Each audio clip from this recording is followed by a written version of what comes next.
കേരളത്തിൻ്റെ മലയാളിയുടെ ഏറ്റവും മനോഹരമായ ആഘോഷങ്ങളിലൊന്നാണ് വിഷു. ഇതൊരു ഉത്സവം മാത്രമല്ല, പുതിയ തുടക്കവും പ്രതീക്ഷയുടെ പ്രകാശവും സമൃദ്ധിയുടെ വാഗ്ദാനവുമാണ്. വിഷു മലയാളികളുടെ പുതുവർഷമായി കണക്കാക്കപ്പെടുന്ന ഒരു പ്രധാന ഹൈന്ദവ ഉത്സവമാണ്. സൂര്യൻ മേടം രാശിയിലേക്ക് പ്രവേശിക്കുന്ന ദിനമായ വിഷു പ്രകൃതിയുടെ ഒരു പുതിയ ചക്രത്തിൻ്റെ തുടക്കം കൂടിയാണ്. വിഷുവിൻ്റെ ഏറ്റവും പ്രധാന ഭാഗമാണ് വിഷുക്കണി. രാവിലെ കണ്ണു തുറക്കുമ്പോൾ ആദ്യം കാണുന്നതിനനുസരിച്ചായിരിക്കും മുൻപോട്ടുള്ള നമ്മുടെ ജീവിതത്തിൻ്റെ സൗഭാഗ്യങ്ങളും മനോഹാരിതയുമെന്ന് വിശ്വസിക്കുന്നു.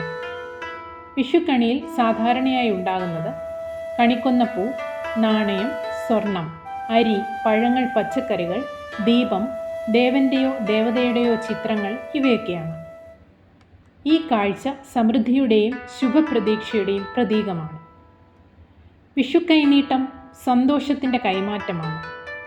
കുട്ടികൾ ഏറ്റവും ആകാംക്ഷയോടെ കാത്തിരിക്കുന്നത് വിഷുക്കൈനീട്ടമാണ്. മുതിർന്നവർ ചെറുപ്പക്കാർക്ക് പണം നൽകുന്ന ഈ ആചാരം സ്നേഹത്തിൻ്റെയും അനുഗ്രഹത്തിൻ്റെയും അടയാളം കൂടിയാണ്. കൈനീട്ടം വാങ്ങിയതിന് ശേഷം മുതിർന്നവരുടെ കാൽ തൊട്ട് വന്ദിച്ച് അനുഗ്രഹം പ്രാപിക്കുന്നവരുമുണ്ട്. വിഷു സദ്യ രുചികളുടെ ഒരു മഹാ ഉത്സവമാണ്. വിഷു ആഘോഷം പൂർണ്ണമാകുന്നതിന് വിഷു സദ്യ ഇല്ലാതെ സാധ്യമല്ല. പുളിയും ഉപ്പും കയ്പും മധുരവും ഉൾപ്പെടുന്ന ഈ സദ്യ ജീവിതത്തിൻ്റെ വിവിധ അനുഭവങ്ങളെ പ്രതിനിധീകരിക്കുന്നു. ഗ്രാമങ്ങളിലും നഗരങ്ങളിലും വിഷുദിനത്തിൽ പടക്കങ്ങൾ പൊട്ടിക്കുന്നത് ആഘോഷത്തിൻ്റെ ആവേശം കൂട്ടുന്നു. ഇത് സന്തോഷത്തിൻ്റെയും ആഘോഷത്തിൻ്റെയും ശബ്ദമാണ്. വിഷുവിൻ്റെ സന്ദേശം എന്താണെന്ന് നമുക്ക് നോക്കാം. വിഷു നമ്മെ ഓർമ്മിപ്പിക്കുന്നത് ഓരോ അവസാനവും ഒരു പുതിയ തുടക്കമാണെന്നാണ്. പ്രതീക്ഷ നഷ്ടപ്പെടുത്തരുത്.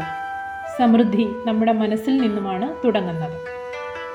ഈ വിഷു നിങ്ങൾക്ക് സമൃദ്ധിയും സന്തോഷവും കൊണ്ടുവരട്ടെ എന്ന് ആശംസിക്കുന്നു. വീഡിയോ ഇഷ്ടമായാൽ ലൈക്ക് ചെയ്യാനും ഷെയർ ചെയ്യാനും മറക്കല്ലേ. ഇതുപോലെയുള്ള നല്ല വാർത്തകളും പുതിയ അറിവുകളും ലോകമെമ്പാടുമുള്ള മലയാളികൾക്ക് ലഭിക്കുന്നതിനായി മലയാളി 360 യൂട്യൂബ് ചാനൽ സബ്സ്ക്രൈബ് ചെയ്യുക. എല്ലാവരിലേക്കും എത്തിക്കുന്നതിനായി please do like, share and comment.